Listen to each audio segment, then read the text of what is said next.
ଆମ ଗାଁର ପ୍ରଧାନ ଘର। ଧାନ, ମୁଗ, ବିରି, କୋଳଥ ଆଦି ବହୁତ ଚାଷ।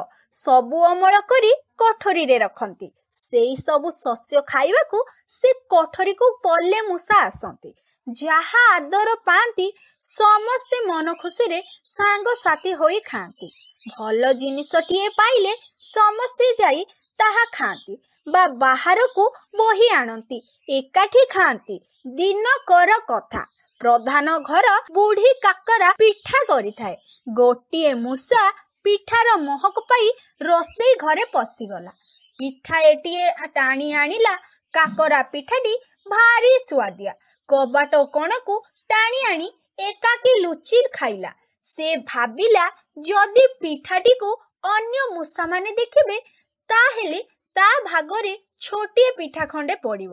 ଯଦି ଏକା ଖାଇବ ତାହେଲେ ପିଠା ଖାଇବାର ମଜା ଜାଣିପାରିବ। ଏହା ଭାବି ସେ ଲୁଚି ଲୁଚି ପିଠା ଖାଇବାରେ ଲାଗିଲା।